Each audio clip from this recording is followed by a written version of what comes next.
What's going on, YouTube? Hey everyone, thank you so much for tuning into our channel. I'm Ty. I'm Katie, We're taking up travel, and today we're headed to Norway.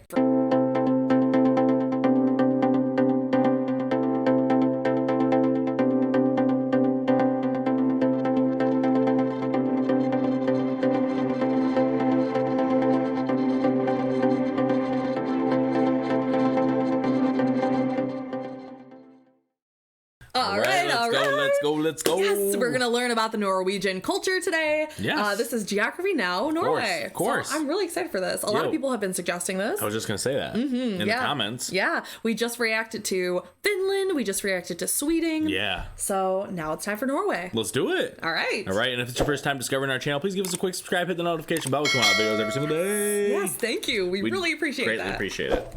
All right, let me see if I can figure out my headphones. Okay. Okay. Ready? I think so. We got to pull it up first. Here we go. Hey everyone, so I'm excited for this one. We recently did a geography in Oslo, Norway, and I had the honor to meet many of you guys, the Norwegian geography peeps, in your own country. It was amazing. Norway is a country everyone has kind of heard about, something about snow, ice, Vikings, skiing, I think trolls. But Norway is also a land of highly compounded history, tradition, postmodernism, and above all, landscape and people. And black metal! Yes, Keith is really excited for this episode.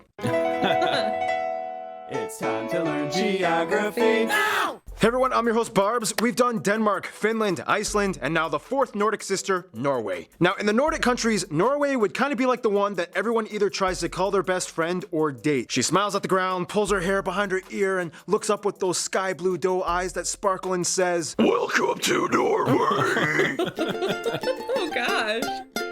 Norway plays a huge role in what it means to be Northern European. And when you look at it on the map, you'll see that it's fascinating how well they've developed the civil infrastructure from a rugged half-frozen peninsula. Oh, and there's a town called Hell. First of all, the country, which kind of looks like the shape of a spoon, is located in Northern Europe in the region known as Scandinavia, just above the North Sea, bordering mostly Sweden to the east, Finland in the far north, and even a small sliver of Russia at the very end. This effectively means that Norway goes even further east than Finland and gets the entire Arctic coast from their neighbors, sharing the Barents Sea with Russia. Apart from that, Norway has some overseas territories as well, two of which are in the Arctic Circle, the Svalbard Archipelago with only about 3,000 people, mostly in the largest town Longyearbyen, and the uninhabited Jan Mayen Island, which was actually kind of traded with the UK for these islands in Canada in like 1930 when Canada was still British. Weird trade-off, but okay. After that, they have two dependent territories, the Antarctic areas of Peter I Island and Bouvet Island, way down south, neither of which are permanently inhabited, and they also claim a portion of Antarctica known as Queen Maud Land. Going back to the mainland though, the country is currently, as of 2019, divided into 17 counties, or fylker, plus the unincorporated area of Svalbard, which, by the way, holds the northernmost permanently inhabited settlement in the world, with a population around 40 in the winter and 120 in the summer. The thing is, in 2020, the country will merge some of these counties into 11 regions. Already, North and South Trondelag have merged, and the final result in 2020 will look like this. The country's largest city and capital is Oslo, located in the southeast, which also holds the largest airport, Oslo Lufthavn International, as well as Oslo shipping port, the busiest shipping port in the country. A skip to the west, you find the second largest city, Bergen, with of course the second largest airport, Bergen International. It is said that almost around 80% of the country lives within 10 kilometers of the ocean, and despite the rugged mountainous terrain, the nation has an extensive network of roads, bridges, and trains that cross virtually every region of the nation, including the Lærdal Tunnel, the world's longest road tunnel that stretches 24 kilometers long, cutting through a mountain, and also the famous Atlantic Road that hops from island to island in the Møre og Romsdal County. Now, what's really fascinating is that Norway kind of went from this to this, and for a nation that has never surpassed 5.5 million in population, it's pretty impressive. How did this happen, though? Well, as the legend goes, in the 60s, Denmark was like, "Hey, Norway, you are just the best. I love you, man, and you know, just to prove it,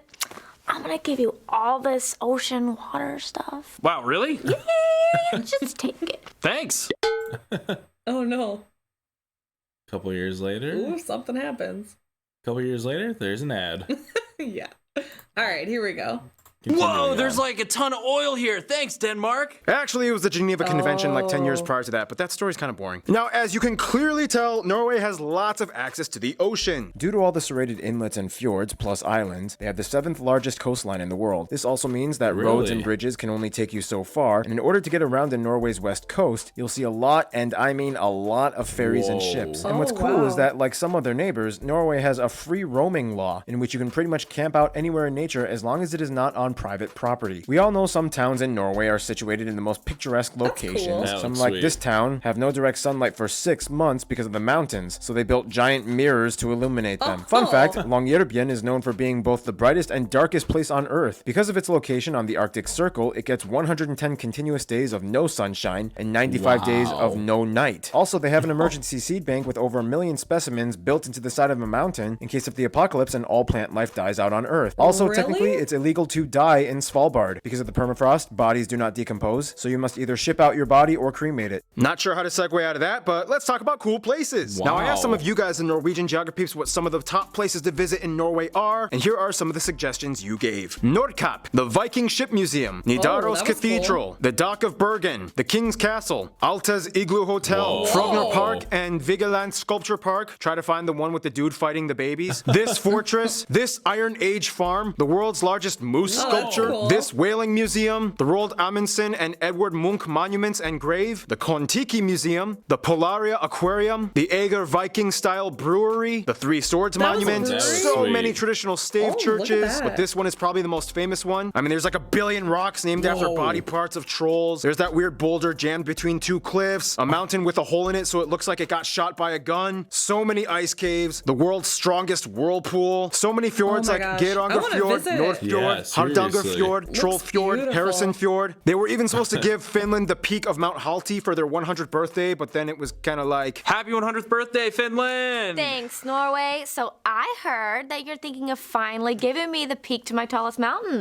right? Oh yeah, sure, why not? Awesome. Well, then, remember let me that? have it. Oh yeah. Oh, see, there's this thing in my constitution called Article 1, which states that the Kingdom of Norway is indivisible, so here's a taco. yeah, Norwegians actually really love didn't do tacos, it? which makes the perfect opportunity to transition into...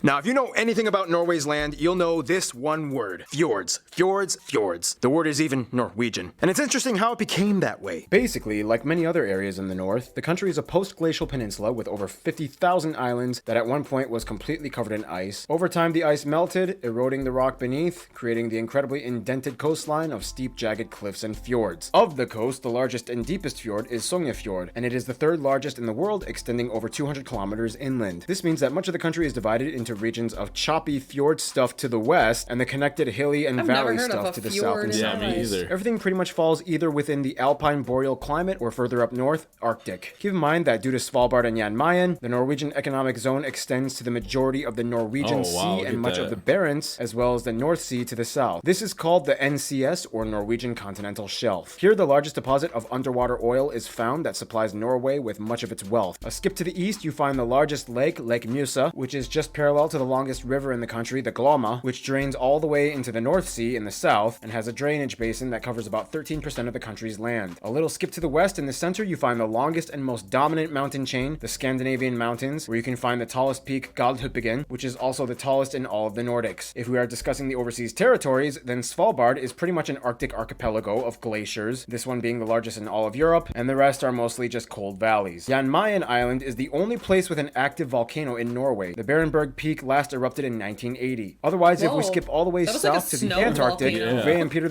I Islands are dormant volcanic islands, Bouvet considered the most remote island in the world, and both of which are nearly completely covered in ice and only inhabited by seals and birds. Now, keep in mind about the oil thing though, although they export lots of it, gas is actually still super expensive. According to globalpetrolprices.com, as of 2019, it is just over 17.2 krone per liter, making it my one of the most expensive gosh. places to get gas in the world. I don't want to talk about it. This is partially because in 1990, they initiated the Government Pension Fund Global. This is a national wealth fund run by the government to subsidize pensions when oil dependence runs dry. Now, Norway has lots of natural resources and clever ways of managing them, making them somewhat of a paragon for development few other nations can compare with. Challenge accepted. But for what it's worth, they have a unique system locked and loaded. And now it is time for my triple shot of espresso break. Usually this is the part where Noah comes in, but Noah is out of town. So let's give this to Keith. Now, everyone knows shows that Norway is quite a prosperous nation. But just how prosperous is it? Let's just put it this way. They export more than they import, and not just petroleum products. Fish alone makes up about 10% of their exports, and they are the highest exporter of salmon out of any other country in the world. I just love Voss water. It's expensive and it's Norwegian, so you know it probably came from like a mystical glacier or something. Yeah, no, that's basically just our tap water. I wash my dishes with that stuff every day. But it's expensive and Norwegian. And you fell for it.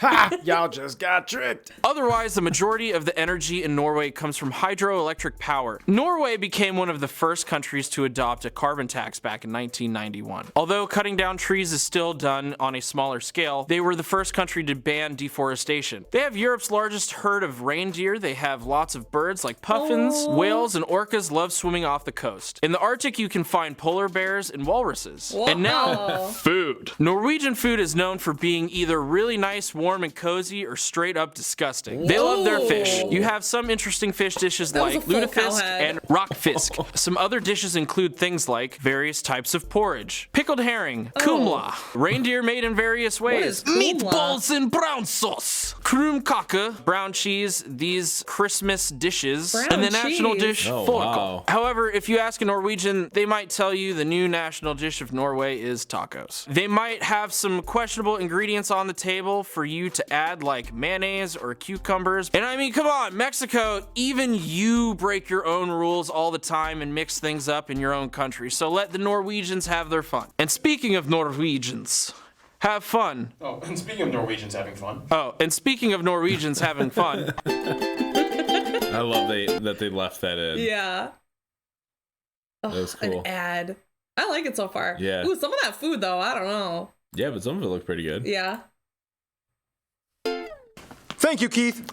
Norwegians have a saying, they are born with skis. The word even comes from the ancient Norse word skeith, which means split wood. If there was any kind of apex cold winter type of people on Earth, Norwegians would take the gold. And they literally do take the gold. Like, they have more Winter Olympics gold medals than any other country. First of all, the country has about 5.3 million people, and as of 2018, has the highest human development index out of any country in the world. At about 84%, the country is made up primarily of people that identify as ethnically Norwegian, including about 60,000 indigenous Sami people. About 8.3% of the population is other European descent, mostly Western Europe, and the remaining population is made up of other people groups from outside of Europe, from various regions of Africa, Asia, mostly from countries like Pakistan, Somalia, Morocco, Iraq, and Kurdish people. They use the Norwegian krone as their currency, they use the types C and F plug outlets, and they drive on the right side of the road. Interesting to note that they are not part of the EU, but part of the European Economic Area and Free Trade Association. In fact, Norway is a kingdom, currently under the headship of King Harald V. However, his role is mostly representative and ceremonial. His executive powers are limited, and most government is ruled by the parliament. Essentially though, although some would argue Vikings kind of started in Denmark, it really kicked off in Norway. Norwegian Vikings did kind of all the exploring and colonizing and raiding and killing, you know, Viking stuff. And no, they did not wear helmets with horns. Language-wise, Norway actually has two official languages, Norwegian and Sami, the language of the minority northern indigenous peoples that have lived in the frigid regions for millennia. The Norwegian language, however, is kind of confusing though, because it kind of has two different writing systems that everybody must learn in school, Nynorsk and Bokmål. What exactly are they? Well, it kind of goes like this. Hey, we've been in a union with the Danish for centuries, and now they are gone. We can speak our own language freely. Woohoo! But we've been writing our language in the Danish style for so long. I mean, what do we do? Do we change it? Hi, I'm Ivo Olsen, and I say yes. I'm going to listen to all the dialects of Norwegian and come up with a weird fusion thing that can work for everyone. I'll call it Nynorsk. We can teach it in schools, and everyone can be free of Danish influence. And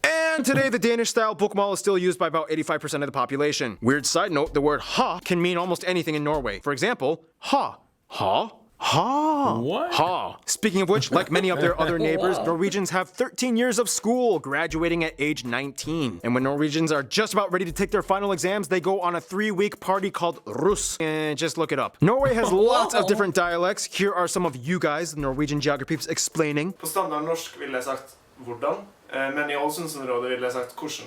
Hey, my name is Talina. In standard Norwegian, you might say våres, but in Egersund area, you say okkas. In the west, you could say gysna løyer, and in the north, maybe hvor artig. In Oslo, you would say something along the lines of det ikke lett, skjønner du. Trøndelag County, det ikke lett sjø. So in standard Norwegian, totally you would different. say Yeah. suppel, but in Bergen we say boss. Thank you. Otherwise, there are so many other things you guys, the Norwegian geography peeps, wanted us to talk about in terms of your culture, and here is Random Hannah with culture stuff. Norway is a land loaded with tradition and folklore. Many of you have already heard of things like trolls and elves, but there's also scary beings like the Holdra, Nattmare, and the Nuken. Pretty much all Norwegians are That was outdoorsy scary. people. Yeah. Hiking and cross-country skiing are national pastimes hands down. Almost everyone owns some kind of Mari sweater, made of wool with traditional patterns knitted onto the upper parts, usually in the national colors of red, white, and blue. Many nice. Norwegians own small cabins Oh. in the woods, and Be they grass actually in the like to house. brag about how See it? bad their Yeah. cabins can be. As in how technologically That was cool. disconnected they are, with the least amenities. No Wi-Fi, no electricity, no plumbing. You're hardcore. Speaking of bragging, in Norway it's considered super cool to come back from vacation and show off your tan, because it's kind of hard to get a tan in Norway. The Nobel Peace Prize is also awarded in Oslo every year. In Norway, everyone's income and wealth is on public record, mostly. But for what Wow. it's worth, the nation does this to help prevent tax evasion. And finally, we cannot skip the interesting. bunads. These are traditional costumes of Norway that come in so many different varieties based on the region and town you are from. They are mostly worn for special occasions, especially for May 17th, the country's national day, where they march to the castle in Oslo. Yeah. That's All right, cool. get out of It here. is really I cool. want to talk about music. Traditionally, Norwegians have their own regional right? folk music Yeah. and dances called bugdedans. Traditional instruments include things like dulcimers, goat horn, willow flute. The traditional folk music eventually found a way to fuse with one of the most popular genres of Norway today, metal, or specifically Norwegian folk metal. What? Not only that, but black metal That's was sweet. started supposedly cool. in Norway, and it has since been a domineering genre many people have been playing for decades. That's it for me. Thank you again, Nice. Keith. Anyway, we gotta move on. History. In the quickest way I can put it, Viking Age. This dude unites Norway into one kingdom. Vikings invade and take over a ton of other places like England. Christianity, Old Really? Kingdom, Black Plague, Union of Kalmar, Denmark takes over, Lutheranism, Sweden takes over, Constitution established, first wave of immigrants to America, they finally leave Sweden, World War I, neutral, women's suffrage, World War II, neutral again, but Germany doesn't care, joins NATO and European Free Trade Association, oil boom, they vote and reject EU membership, host the Winter Olympics in Lillehammer, largest underwater gas pipeline in the world opened, Oslo grows and more immigrants come in, and here we are today. I asked you Norwegian geography peeps for some notable people from Norway or of Norwegian descent, and here are some of the ones you suggested we put in this video. Eric the Red, so many past Vikings and kings, blah blah blah. Edvard Grieg, Edvard Munch, these riders, these cross-country skiers, Wow. Roald Amundsen, Magnus Carlsen, Max Magnus, Thor Heyerdahl, Fridtjof Nansen, so many musicians like these wow. people, as well as actors like these people, and of course the royal family. Seriously though, did you guys watch the movie Kon-Tiki? It's pretty good. I mean, his migration theory was I've never still seen kind that, of have you? mostly Me wrong, neither. but hey, you did a cool thing, man. And that's the thing about Norwegians. They're so globally intrepid. They reach out to the far corners, and with that, they've also made a lot of friends. Which brings us to... Ooh, friend zone. Ooh, friend zone. Do. Got one I'm more sad I ad. didn't know a lot of the famous people they said. Yeah, I didn't either. I think I recognized the artist on there. Yeah. Aha. Aha, yeah. Yeah. And maybe one Now, of the Norwegians are actors. known for being very level-headed and nice, but they do know who they support and stand by no matter what. First of all, Switzerland is kind of like their weird alternate parallel universe twin that shares a lot in common with them. They both are not part of the EU, they both are very financially stable, yet expensive to live in. They both have mountains and snow, Skiing. and they both have Yeah. similar values in general affairs. They get along pretty well and enjoy sharing the ski stories. Yeah. The UK is a very close friend, especially Scotland, due to their shared Viking history. They even give them a Christmas tree every year to say thanks for helping in World War II when their wow. king and government That's were nice. taken in from exile as the Germans tried to invade. Nepal has close ties. As another mountain nation, they've taken much interest and send much aid to their programs. High-profile politicians have visited in the past, like their Minister of Environmental Development, Eric Solheim, and the Prime Minister of Nepal visited Norway as well. For the USA, they have a very close connection, not only in diplomacy, government, and business, but specifically to the diaspora living in the USA, and specifically the state of Minnesota. Nearly 1 million Norwegians Norwegian Americans live in this It was one like that state for, alone. The USA holds more people of Norwegian Sweden, heritage than too. any other country Yeah, it outside was. of Norway, with almost as many as there are in Norway. They even have a game show called Alt for Norge, in which Norwegian Americans see the homeland of their ancestors. They cry and act way too dramatic, which is entertaining. The winner gets to meet their Norwegian relatives, and the losers get a book telling them information, but they don't get to meet their relatives, which is kind of messed up, but it's a game show. What do you expect? Anyway, when it comes to their best friends, pretty much what I've heard is a mix between all the Nordics, but specifically Iceland, Denmark, and Sweden. Iceland is like their party friend they love to go on adventures with. And they're also kind of like the preserved Norse nation that their ancestors colonized, which holds a dear spot in their hearts. Today they have a defense agreement that allows the Norwegian Air Force to survey and patrol the Icelandic airspace as well. Denmark and Norway, however, are always kind of fighting for Norway's affection. Both these nations in the past have fought each other and ruled over Norway under separate kingdoms. All three countries were at one point part of the Kalmar Union. They can relatively understand each other when they talk. Swedish is closer to Norwegian though. They are all part of NATO, the Council of Europe, and many people from each of these nations end up marrying and having families together. In conclusion, Norway's prosperity doesn't stop with their will for gritty cold adventure. They've scaled the South Pole, the icebergs, the glaciers, and the tundras. It's almost as if the ice keeps them warm. Stay tuned. Oman is coming up next. Nice. Sweet. That was great. Yeah, it was really good. Yeah, I love these videos. Yeah, me too. I found it really interesting that one was an island or something early on. You couldn't technically die there. Oh, yeah. I wonder how many people live on that island. It's like right here. Yeah, that one. That was really interesting. Wow. Or like, it said they either have to be cremated or their bodies shipped to the mainland. Wow. Yeah, wow. A couple interesting things. A thing in the beginning I noticed, when Barbs talks about like their currency, he did it for like a quick second, but it's really cool because all the currency is like different colors. Oh, yeah. Which here it's all the same color. Yeah, right. I don't know where it was. It was like for a quick second. Yeah, it was really quick. Mm-hmm. I don't know where it is. But it was like a $50 bill is a different color, a $100 bill is a different color, $20 different. Yeah, I like, didn't even think of that. Yeah. What else was cool? Skiing. Oh, yeah. That's really sweet. Definitely. Yeah. There's a whole And bunch they're of stuff in there. Yeah, really good at it. They're saying Olympics. And then like gold. with the gas, they have so much access to that oil, but it's so expensive. Oh yeah, it was like all in that sea. But it was like what? One of the most. It was like $7.50. It was like one of the most expensive for a gallon. Yeah. And like the no sunlight and stuff. Oh my gosh. Yeah, it said it was like no sunlight for a while, or it said complete sunlight for like 6 months. Yes. Can you imagine that? Yeah. You would need darkening shades. I would not like that. Yeah. Wow. Well, thank you so much for watching. Let us know in the comments down below if you enjoyed this video. Let us know if you're from Norway watching this, and what should we watch next? Yeah, let us know. And thank you so much for watching this video. And if it's your first time coming across our channel and checking out one of our videos, please give us a quick subscribe. And hit that notification bell to stay up to date because we come out with videos every single day. We can't wait to see you tomorrow. We'll see you tomorrow. See ya.